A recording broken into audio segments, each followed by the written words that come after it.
رمضان المبارک کی آمد ہے، تیاری بھی کریں اور اللہ سے دعا بھی کریں کہ اللہم بلغنا رمضان کما بلغتنا شعبان،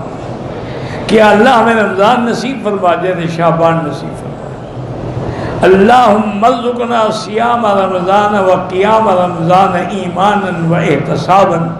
کہ یا اللہ ہمیں رمضان کے روزے، رمضان کی رات کی عبادات، تراویح، تہجد نصیب فرمانا اور خالص اپنی رضا کے لیے نصیب فرمانا۔ اور اسی طرح حضور پاک ہمیشہ ایک تو 3 روزے ہیں نا جو سنت ہیں، 13، 14، 15، اسی طرح ہر سوموار اور ہر جمعہ، اسی طرح محرم کے 9 اور 10، اسی طریقے سے یوم عرفہ کا روزہ۔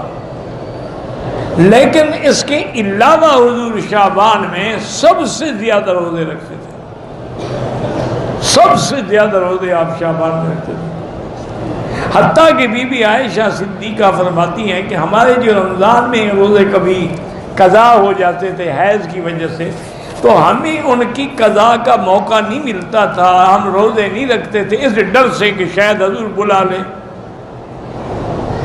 تو اب اگر خاوند بلا لے تو نفلی روزہ رکھنے کی اجازت ہی نہیں ہے،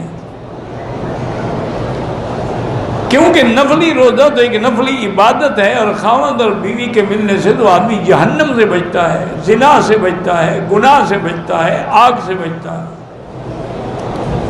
اس لیے بی بی فرماتی ہیں کہ ہم سب جو ہے نا اسی مہینے میں وہ قضا کر لیتے تھے، ہمیں پتہ تھا کہ حضور روزے کے ساتھ ہیں، تو سب سے زیادہ روزے حضور شعبان میں رکھتے تھے۔ اور علماء نے تو یہ بھی لکھا ہے کہ 15 شعبان کی رات جو ہے وہ بھی بڑی مبارک رات ہے، اس کے اندر بھی کوئی خاص حکم نہیں ہے ہمیں قرآن و حدیث میں، لیکن جتنا ہو سکے طواف کریں، نمازیں پڑھیں،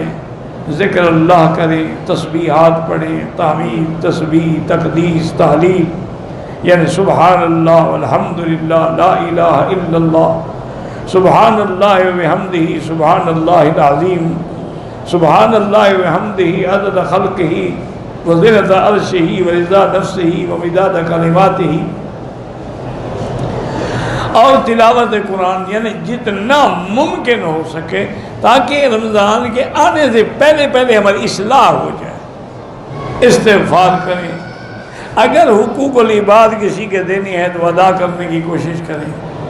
کیونکہ جب تک حقوق العباد ذمے ہونا چاہیے اس وقت تک عبادات قبول نہیں ہوتی، دعائیں منظور نہیں ہوتی۔ تو اللہ آپ کو بھی اور مجھے بھی شعبان کی بھی، رمضان کی بھی، اور اس کے بعد اشہر حج شروع ہو جائیں گے۔ اللہ کا ایک نظام ہے کہ ابھی شعبان ہے پھر رمضان آئے گا، رمضان سے جب آدمی پاک صاف ہو گئے گناہوں سے، لیلۃ القدر بھی مل گئی، تو اب حج کے مہینے شروع ہو، شوال، ذی القعدہ، ذی الحجہ، یہ حج کے مہینے۔ واللہ اعلم۔